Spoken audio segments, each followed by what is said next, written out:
علیکم۔ آج ہم آپ کو حضرت سلیمان اور جنات کا واقعہ سنائیں گے۔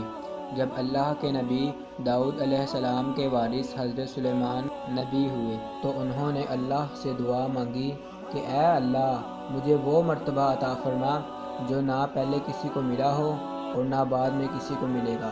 وہ دور ایک عجیب دور تھا۔ اس دور میں لوگ کالا جادو اور جنات پر زیادہ یقین رکھتے تھے، تو اللہ نے حضرت سلیمان علیہ السلام کو چرند پرند، ہوا اور جنات کا حکمران بنا دیا۔ تو اللہ کے نبی حضرت سلیمان جہاں بھی کفر اور گناہ دیکھتے تو وہ اپنے معجزات دکھا دیتے، تو یوں انسان آپ کو اللہ کا نبی سمجھ کر سیدھے رستے پر آ جاتے تھے۔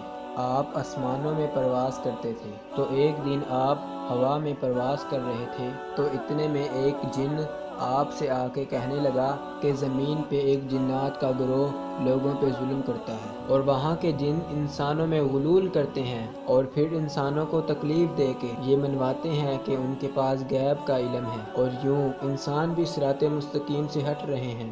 جیسے ہی اللہ کے نبی حضرت سلیمان علیہ السلام نے یہ سنا تو آپ اپنے تخت کو زمین کی طرف موڑتے ہیں اور اس گروہ سے آ کے کہتے ہیں، اے تکبر میں رہنے والو، اللہ سے ڈرو۔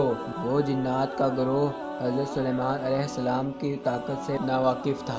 اس میں سے ایک جن لیاب کہنے لگا، ہم کسی سے نہیں ڈرتے اور ہم اپنی مرضی چلاتے ہیں۔ اور اس گروہ کے کچھ جن حضرت سلیمان علیہ السلام کے تخت کو چاروں طرف سے گھیر لیتے ہیں اور کہتے ہیں، اگر تم واقعی سچا ہے تو ہمیں قید کر کے دکھا۔ تو جیسے ہی حضرت سلیمان علیہ السلام اپنی عصا ان جنات کی طرف کرتے ہیں تو ہوا اور مٹی کا ایک عجیب طوفان اٹھتا ہے اور زمین کو چیر کے لوہا نکلتا ہے اور زنجیروں میں تبدیل ہو جاتا ہے، تو وہ زنجیریں ہر جن کی گردنوں میں آ جاتی ہیں اور وہ تمام کے تمام جن زمین میں دھنس جاتے ہیں، اور وہ حضرت سلیمان کے قدموں میں گر کر کہتے ہیں کہ آپ کون ہیں؟ پھر حضرت سلیمان علیہ السلام کہتے ہیں کہ میں اللہ کا نبی ہوں اور اللہ نے مجھے امن اور سلامتی کے لیے زمین پہ بھیجا ہے۔ تو حضرت سلیمان علیہ السلام کہتے ہیں کہ اے جنوں کے گروہ، تم باز آ جاؤ، نہیں تو اللہ کا عذاب تم پر برس جائے گا۔ تو وہ جنوں کا گروہ حضرت سلیمان علیہ السلام کی نبوت اور اللہ کی وحدانیت کو تسلیم کرتا ہے، اور پھر وہ سب کے سب امن، سکون اور محبت سے زندگی بسر کرتے ہیں اور وعدہ کرتے ہیں کہ ہم کبھی بھی کسی بھی انسان کو تکلیف نہیں دیں گے۔